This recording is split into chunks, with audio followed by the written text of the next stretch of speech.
This video is brought to you by Skillshare, more on them later in the video. After doing Astra and the Secret Knights, the last community redraw story-focused episode, in which I redrew Pure's submission of a Transformer as a sort of Beast Wars dragon version of that same Transformer, it got me, really in the mood to draw some more Transformers. And I know I've long promised an Avengers Transformers episode, but I had some ideas that I really liked for Spider-Man villain Transformers, and I was like, maybe I can put off the Avengers episode a little bit longer and do a Spider-Man villains one. Hope you all don't mind that, because I'm gonna be honest, I really like how the drawings turned out in this one. I think you're all gonna enjoy them too, so, let's get right into it. Let's go. Hit like, if you want. Subscribe, if you feel like. But either way, enjoy the show. Autobots and Decepticons alike were in an arms race as the war for Cybertron raged on. Both sides worked tirelessly trying to create weapons that could turn the tide of the war in their favor.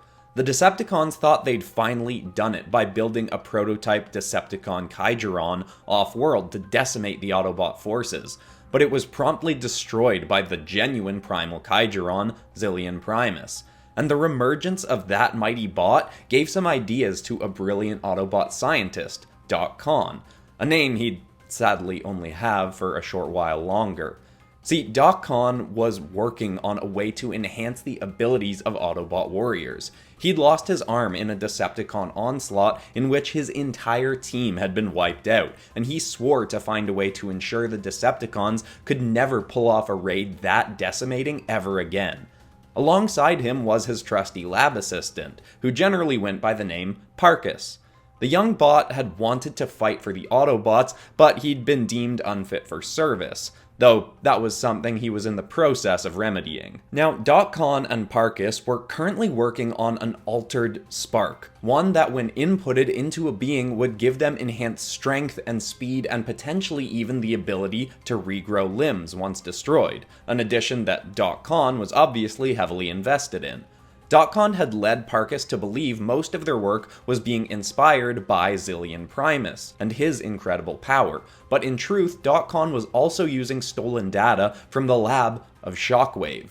The Decepticon scientist had recently kidnapped a group of Autobot warriors called the Lightning Strike Coalition and experimented on them to make them incredibly powerful, but with significantly reduced brain power.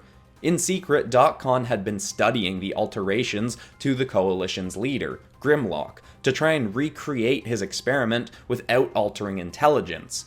He was certain he could do it, but he wouldn't have time to properly test it. Unknown to DocCon, Autobot warrior and investigator Badamus had been suspicious of the headway DocCon was making and looked into his work in secret to discover that the Doctor had been using Decepticon research to fuel his project. Once he acquired proof, the Autobots cut DocCon's funding and were set on taking his resources to give to other scientists. DocCon was desperate to keep his work going, and he felt he needed to prove quickly that his work was exactly what the Autobots needed. He took his prototype spark and inserted it into himself.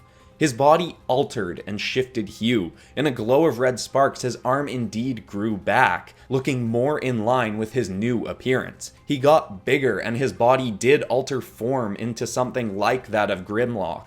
His vehicle mode changed from a simple medical van to a green mechanical reptile, and to his great excitement, he did keep his intelligence. But that didn't mean his mind wasn't altered. He may have prevented the loss of his mind power, but the increased aggression that had come with Grimlock's alteration was very much still present. DocCon felt he'd proved his experiment to work, and in a rage he took his drives and began smashing his lab, claiming the Autobots had no right to it after taking his resources. But as he started to do this, Parkus arrived on the scene, and with shocking strength, tried to stop DocCon. Despite DocCon's new strength and speed, Parkus was holding his own in the fight very well, and Con demanded to know how he was doing this. Parkus told Doc that he'd accidentally made a breakthrough in their work one night on his own in the lab, but hadn't wanted to tell Con until he'd figured out how he could replicate it. Parkus had gained incredible speed and agility and an array of danger sensors on his body. On top of that, he'd built himself wire-shooting gauntlets and a cloaking device that altered his appearance so he could go test his new might against the Decepticons without anyone recognizing him.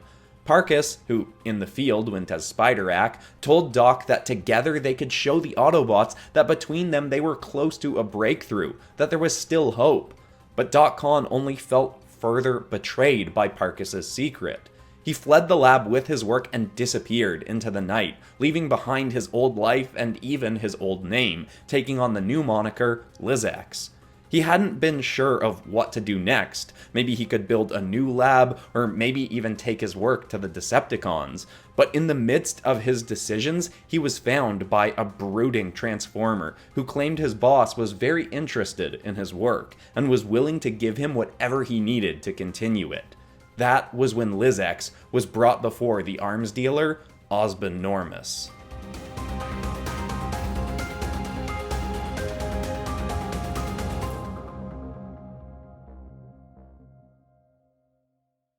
Quick interruption to talk about one of my absolute favorite places to learn online to be a better creative, Skillshare. Just so happens to be the sponsor of today's video, and I'm super glad to have them as a longtime sponsor of the channel because I have learned tons of stuff from classes on Skillshare, even long before they were a sponsor of mine. I've said it before and I'll say it again, I learned how to draw dragons and creatures and monsters by taking Jeffrey Jacobs' course drawing animals from anatomy to rendering on there. And Skillshare has tons of other kinds of classes as well, not just illustration, but creative writing and photography, filmmaking, UI design, graphic design, so much stuff, because they're an online learning community with thousands of classes made by creative and curious people for people like you, other creative and curious people.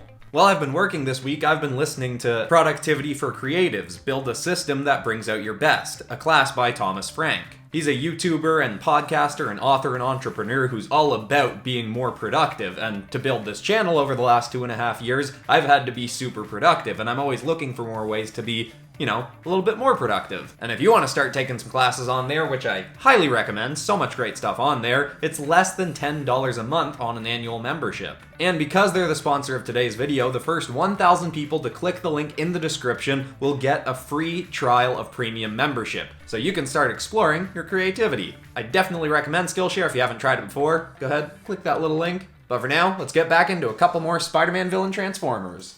Confronting Normus wasn't technically a Decepticon, but the weapons he built generally always ended up in their hands. For a time, the cons had been stealing weapons from Iron Maxus, but after he'd seen that the Decepticons were getting their hands on his weapons, he'd shut down production.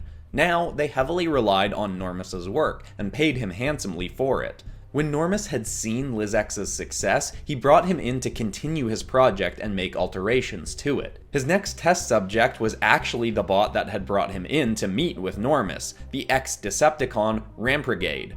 He had been a small-time criminal before the war had begun, and since had done some grunt work for the Decepticons before failing on a mission and being booted from their army. After that, he took up work for Normus on the promise that he could be made more powerful.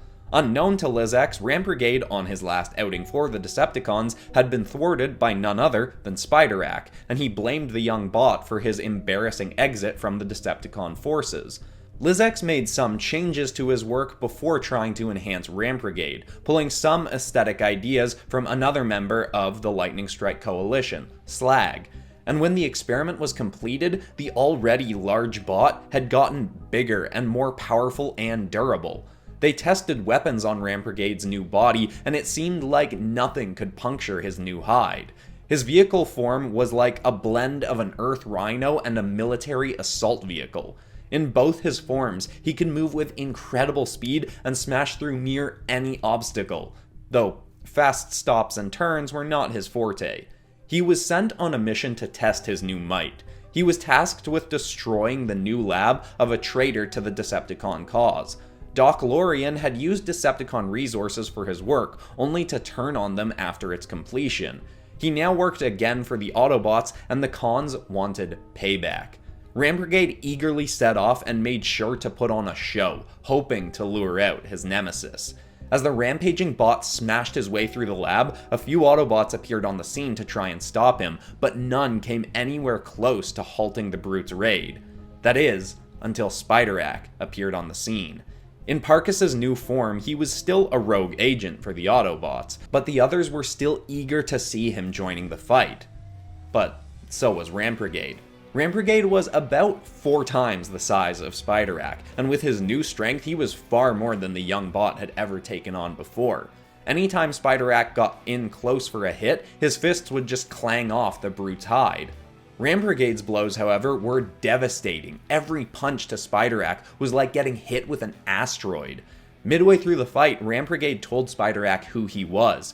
With that, Spiderack pried for more information as they fought, as to how he'd gotten so much bigger and stronger. Ram Brigade ended up admitting that his alterations came courtesy of Spiderack's old boss. Parkus was devastated to hear that his old friend was now working for the enemy, but that was a problem for later. Spiderack still needed a plan to take down this massive bot.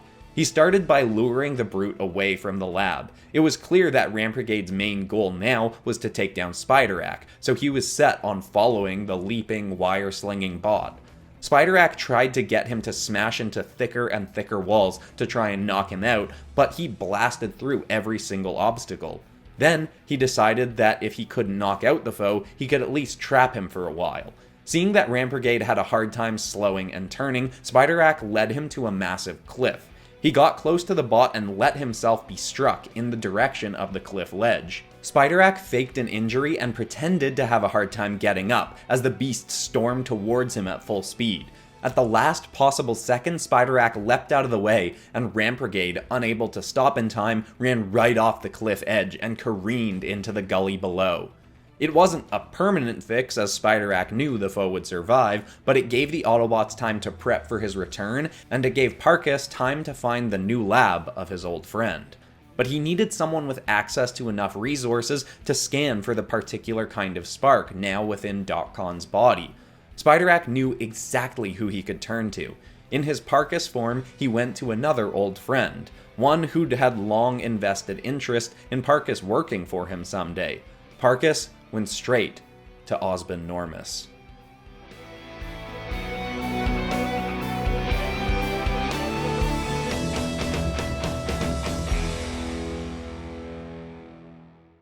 See, Confronting Normus's company didn't publicly fuel the Decepticon army. On the surface, they were simply an advanced technology company, working for a brighter future for Cybertron. So Parkus had no idea that he was walking right into enemy territory when he went to Normus for help. Unfortunately, before he'd arrived, Normus and Lizex had been watching the event with Ram Brigade and were outraged to see their enhanced bot beaten by a spindly Autobot. And in a rage, Lizex told Normus who the young bot was. Normus was angry, but also intrigued. When Parkus arrived, Normus didn't reveal what he knew yet. He first tried to get more information out of Parkus about what he'd been working on.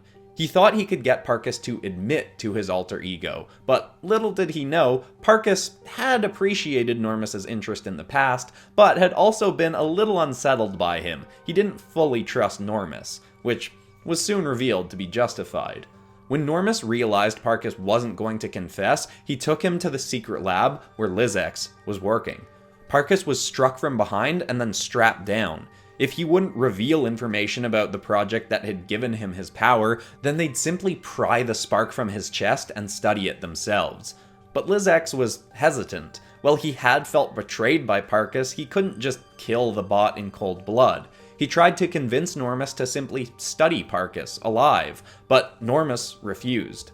Lizex tried to stop him, but Normus, with incredible strength, struck the doctor and sent him flying across the room. See, Normus, too, had an alter ego. In secret, he'd been using a combination of Lizex's work, along with research he'd stolen from Iron Maxis, and on top of that, his own scientific know-how, to alter himself into an incredible machine. He could transform into a jet glider with a massive array of weaponry, and while he wasn't large and imposing like Ram Brigade, his speed and strength were beyond that of even Spiderack. He started picking apart the pieces of the restrained hero, but Lizex awoke and couldn't watch his old friend be dismantled. He leapt at Normus and did his best to fight him off. It was a struggle for them both, but Normus managed to strike his foe across the room, then hurl an orange grenade at him, destroying nearly half of Lizex's body. But as Normus turned back to his work, he saw Spiderack breaking free of his final shackle to leap into battle. Lizex had used his tail in the midst of the fight to loosen Spiderack's chains.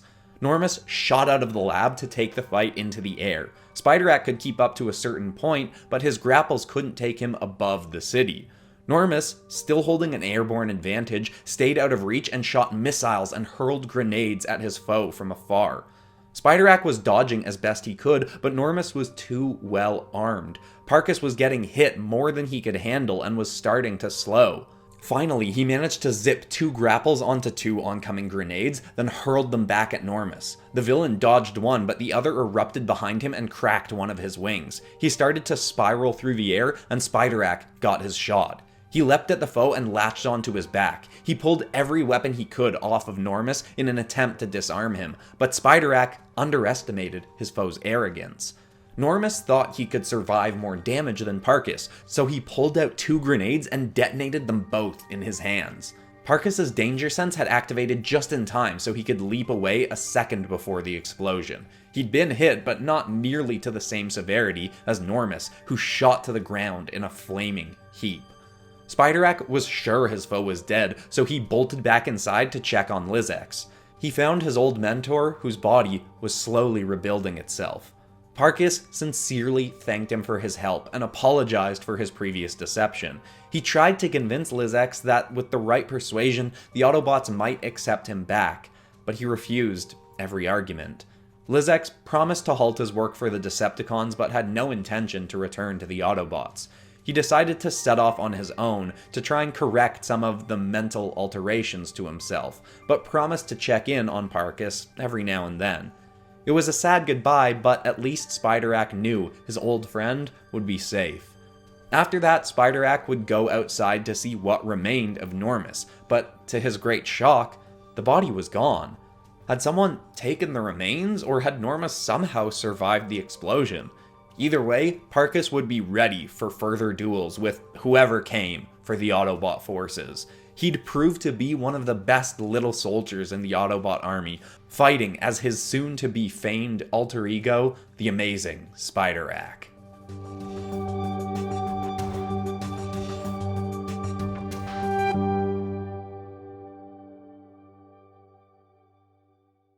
Man, I really wish the Transformers drawings didn't take so long, because I really wanted to do a Spider-Man drawing as well. I mean, I can always work him into the Avengers episode, or just into another Spider-Man Transformers episode. Do people want another one of these? I'm definitely open to considering it. I do tend to pace out the Transformers episodes a little bit more so than other kinds of episodes, just because they do take a lot longer. Even just doing 3 drawings for the episode, it is still more time consuming than regular episodes. But I do still plan to do a bunch more Transformers episodes, because I do love how they end up turning out. Anyway, if you're new to the channel, make sure to check out a bunch of my other Transformers episodes. They all take place in the same universe around the time of the War for Cybertron, and for some reason I built them into the same universe as the Beast Chronicler and all my Dragon episodes, so there's occasionally crossover between those stories. And if you haven't before, as mentioned earlier, make sure to check out Skillshare. Great place to learn. Oh, plus the posters from this episode will be up on my Teespring store as usual. Anyway, everybody, that's all for today. I'm Christian Pearson. This has been PopCross Studios, home of the nerdiest art videos on YouTube. Thanks so much for watching, everybody. By the way, I'll talk more about the shirt I'm wearing in the next episode, but for now, see y'all in the next one. Goodbye, everybody.